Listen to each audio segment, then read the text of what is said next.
환영합니다. 알까복가TV입니다. 자, 이번에 보실 단어는 ancestor입니다. 자, ancestor의 어원적인 개념 보시면 anc라는 어근은 before의 개념이고요.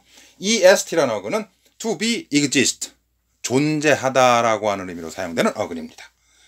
그리고 or person의 개념, 이건 뭐 여러분들이 다 알고 있을 거예요. 그렇죠? 단 person의 개념뿐만이 아니라 thing의 개념까지 연결이 됩니다. 이것은 조금 이따 바로 이어서 여기에서 다시 조금 더 설명이 되겠고요. 자, 그러면 ancestor의 어원적인 개념은 어떻게 되는 거 아니? 우리들보다 그 이전에 존재했었던 사람, 즉 다시 얘기하면 조상이나 선조란 의미가 됩니다. 자, 그런데 보통 ancestor 하게 되면은 우리가 일반적으로 알고 있는 조상의 개념의 대표적인 단어가 되겠는데요. 여성형으로도 씁니다. 여성형으로 쓰면은요, 이렇게도 사용합니다. ancestress라고 해서 이렇게 해서 쓰기도 합니다. ancestress. 그러면 여성형으로 뭐 사용되기도 하는데 보통은 ancestor란 단어를 일반적으로 사용을 합니다. 자, 그러면 ancestor에 나오는 어원의 개념을 한 발짝 더 한 번 더 들어가 보면요. 자, ANC, before의 개념이다라고 하는 거. 대표 중에 하나가 나오네요. ancient. 그렇죠? ancient 하면 뭐예요? 우리들보다 그 이전의라는 뜻이 되겠죠. 그래서 의미가 뭐가 돼요? 고대의 이런 뜻이 됩니다. 물론 여기서 이야기하는 것들은 다른 의미, 또 이 의미 외에 다른 의미는 가능하면은 뭐 자주 언급을 하진 않겠는데요. 그건 나중에 이런 것들은 다 타이틀로 제시가 됩니다. 그때 더 자세한 얘기는 하겠고요. 보통은 ancient 하면 고대의 그런 의미로 사용됩니다. 구식이란 말도 사실은 사용은 됩니다. 그 다음에 enhance. 자, 이건 굉장히 중요한 어근입니다. 자, 이 n이라는 어근이요, 대표적인 동사형 전미사 중에 하나가 됩니다. 이것도 나중에 얘기가 됩니다. make의 개념으로 사용되는 거예요. 그리고 a n c 앞에 h가 들어가 있죠. 이것은 스펠링이 하나 첨가된 변형된 형태가 되겠는데요. 결국 앞쪽으로 계속 가게 만들다. 앞쪽이나 위쪽이나 결국은 점점 올린다거나 점점 늘린다거나 이런 정도의 의미가 되는 거예요. 그래서 보통 enhance 하면 올리다 내지는 뭐 늘리다 이런 의미, 더 나아가서는 이제 강화하다 이런 의미로도 사용이 되죠. 자, 다음에 나오는 단어 보죠. anchor. 자, 앞에 있는 것 이런 뜻이죠. 자, 좀 전에 or이라고 하는 거, person의 개념도 있지만 thing의 개념도 있다고 그랬죠. 이 anchor라고 하는 단어 또한 나중에 타이틀어로 더 자세한 설명을 하게 됩니다. 자, anchor. 사람이 되면은 우리가 보통 이야기하는 news anchor 이런 의미예요. 그렇죠? 자, 그런데 사물이 됐을 경우는 어떤 의미가 될까요? 앵커가 앞에 있는 것, 바로 배의 앞에 있는 것을 이야기합니다. 바로 닷이라고 하는 거죠. 배를 고정시키는 거죠. 앞에 내려서. 이해가 되시죠? 앞에 있는 것 중에서 닷이라고 하는 것을 앵커라는 말로 쓰게 됩니다. 자, 이 정도로 하면 ANC의 개념 충분히 정리가 될 것 같고요. 자, EST, to be exist 개념이라고 그랬죠. 자, forest 대표 중에 하나죠. 이 단어를 기억해 두면 쉽게 여러분들 머릿속에 암기가 될 거예요. 자, for는 before의 의미라고 보시면 돼요. 앞에 be가 빠진 상태다 이렇게 생각하시면 돼요. 그러니까 이전에부터 존재해 있던 것, 어원적인 개념은 ancestor하고 비슷하죠. 그런데 이건 뭐가 돼요? 숲이라고 하는 의미가 되죠. forest. 그렇죠? 숲의 어원적인 개념이에요. 뜻이 어려운 건 아니죠. 그죠? 여러분들 다 알고 있는 단어들인데 어원적인 개념을 여러분들에게 좀 더 각인시키고자 하는 의미로 이런 단어들을 제가 예시로 내놓고 있는 겁니다. 자, interest.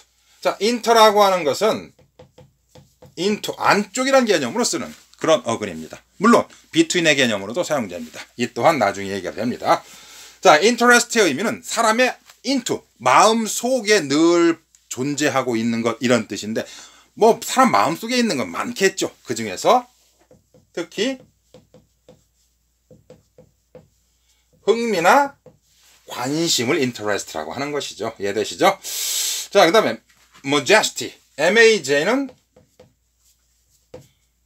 major라고 하는 말이죠. 이 major라고 하는 건 어원적인 개념이요, great나 large의 개념이에요. 거대하다, 위대하다, 뭐 크다 이런 개념으로 쓰는 어근이에요. major.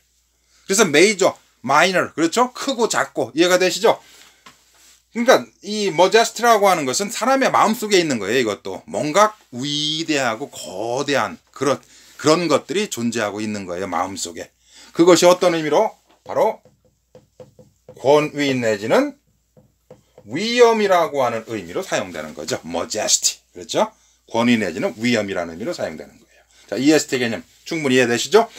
자, 그 다음에 OR, ER. 자, 이것은 앞으로 뭐 자주 나오게 되겠고 여러분들도 거의 다 알고 있다라고 보기 때문에 여기서 이야기하고 다음부터는 따로 필기는 하지 않습니다. person의 개념과 thing의 개념을 동시에 가질 수 있다. 그런데 때에 따라서는 person의 개념으로만 사용되고요. 어떤 단어에서는 thing의 개념으로만 사용됩니다. 그리고 어떤 단어는 이 두 개의 의미를 다 가지고 씁니다. 그 예시들 한두 가지 보시죠. 여기 ancestor의 개념, 여기에 OR은 뭐만 사용돼요? person의 개념만 사용되는 거예요. 자, 여기 anchor의 개념, 여기에 OR은 뭐가 될까요? 사람, 사물, person, thing의 개념을 동시에 다 가지고 있는 거예요. 이해가 되시죠? 뉴스 앵커. 그럼 사람 개념이에요. 자, 이 OR도 그렇듯이 ER도 마찬가지예요. OR의 thing의 개념을 지니는 거 1번에다가 지금 두 개 정도를 제가 예시를 넣어봤는데 error. 그렇죠. honor. 이건 thing의 개념으로는 사용되죠. person의 개념으로 사용되지는 않잖아요. 그죠? 이렇게 단어 따라서 정리가 됩니다. 자, ER로 사용되는 거 한번 예를 보시죠. 자, 이번에 쿠커라고 하는 단어를 예시를 넣어놨죠. 쿠커. 자, 이것은 사람으로 쓰이는 것이 아니고 뭐로만 사용돼요? 사물로만 사용되죠. 요리하는 도구가 쿠커죠. 사람은 그냥 쿡이라고 쓰는 거죠. 이해가 되시죠? 조심해야 됩니다. 자, 그 다음에 클리너 한번 보죠. 클리너. 자, 클리너를 하게 되면은 깨끗하게 하는 사람이나 깨끗하게 하는 사물 다 사용되는 거예요. 이것은. 자, 깨끗하게 하는 사람 청소부를 클리너라고 할 수 있어요. 그 다음에 깨끗하게 하는 것, 사물이 되면 청소기도 클리너라고 해요. vacuum cleaner. 그렇죠? 진공 청소기를 그렇게 처리를 하잖아요. 그죠? vacuum cleaner. 자, 그런가 하면 깨끗하게 해주는 건 다 가능해요. 예를 들어서 빨래를 깨끗하게 해주는 거 뭐예요? 세제 같은 것들. 이해가 되시죠? 이런 것들이 다 클리너라고 쓸 수가 있는 거예요. 자, 그래서 OR과 ER이라고 하는 것은 person, thing의 개념이지만 단어 따라서 이렇게 person, thing 혹은 두 개 다의 개념으로 사용할 수가 있다는 거 정리해 두시고요. 자, 그래서 ancestor라고 하는 단어, 어원적인 개념, 조상이나 선조, 우리들 이전에 존재했었던 사람, 이런 의미로 사용되는 단어가 됩니다. 자, 그럼 다음에는 이 ancestor의 동의어에 대해서 한번 알아보죠.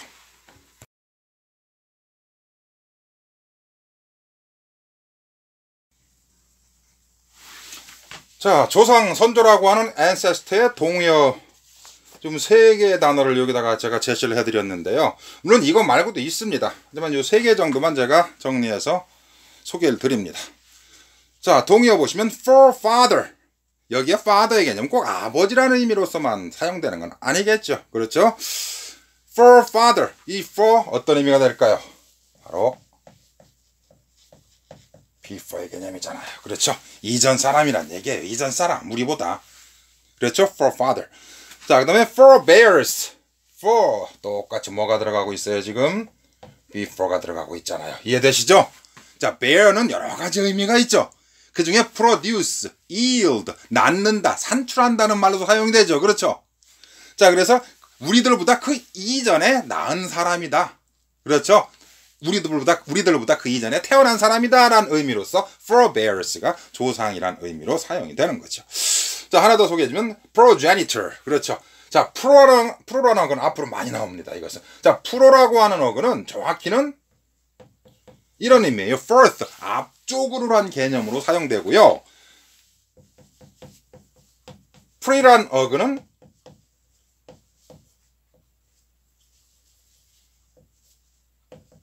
before의 개념인데 뭐 이것은 굳이 구분을 두지 않고요. PRO란 어근이나 PRE란 어근이나 똑같이 앞쪽이다. before의 개념이다라고 생각하시면 돼요. 그리 보면은 다 앞에 뭐가 들어가 있어요. 어원적으로. before라고 하는 의미가 들어가 있잖아요. 그렇죠? 그리고 또 하나 중요한 어근이죠. 이 GN이라는 어근은 어원적으로 birth, 탄생이라고 하는 의미로 사용되는 어근이에요. 이 또한 굉장히 중요한 어근이기 때문에 나중에 타이틀로 제시가 됩니다. 자, gene이라는 단어가 뭐예요? 미리 잠깐 하나만 더 소개해 드리면 gene 하면 뭐예요? 유전자잖아요. 그렇죠? 태어나게 만들어주는 게 유전자거든요. 요 나중에 얘기가 됩니다. 더 자세한 얘기가 중요한 어근이에요. 자, 그래서 progenitor 하면은 우리들보다 그 이전에 태어난 사람, 이해가 되시죠? progenitor. 자, 이런 것들이 바로 조상이나 선조라고 하는 ancestor의 동의어가 됩니다. forefather, forebears, progenitor. 자, 이 정도로 동의어 정리해 드립니다.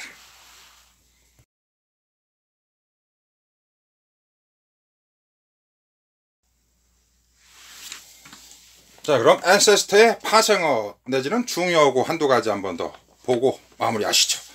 자, 여기에 두 개의 밑줄이가 있죠. 자, 형용사로 ancestor를 형용사로 처리하게 되면 당연히 뭐 조상의 내지는 조상 전례의 정도의 의미가 됩니다. 자, 그러면 형용사 형태는 어떻게 쓰면 될까요? ancestor. 보통 명사형들은 많이 알고 계시는데 형용사 형태로서 조상의, 조상 전례의 이렇게 요 형용사 형태의 의미는 여러분들이 잘 머릿속에 가지고 있는 것 같지는 않아요. 자, ancestor의 형용사 형태입니다.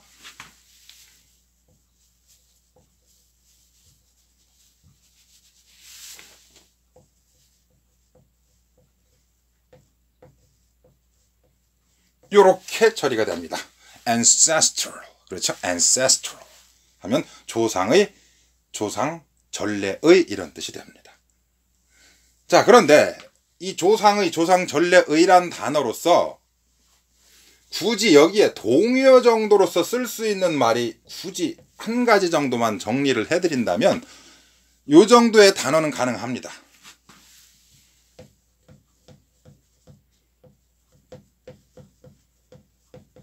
그렇죠. 요 정도의 단어를 처리해 드릴 수는 있어요.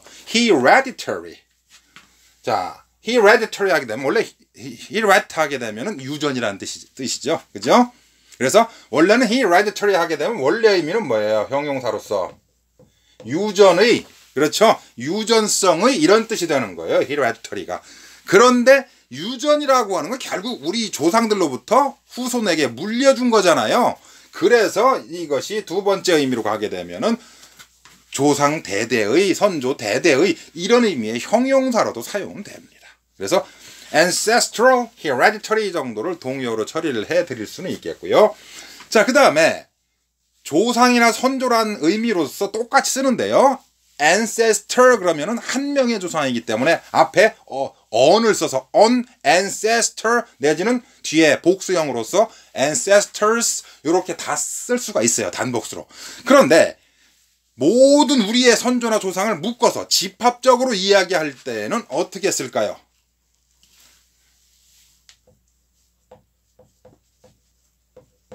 이렇게 처리를 합니다.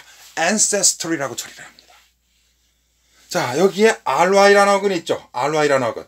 자, 이것은 어떤 의미냐면 어원적으로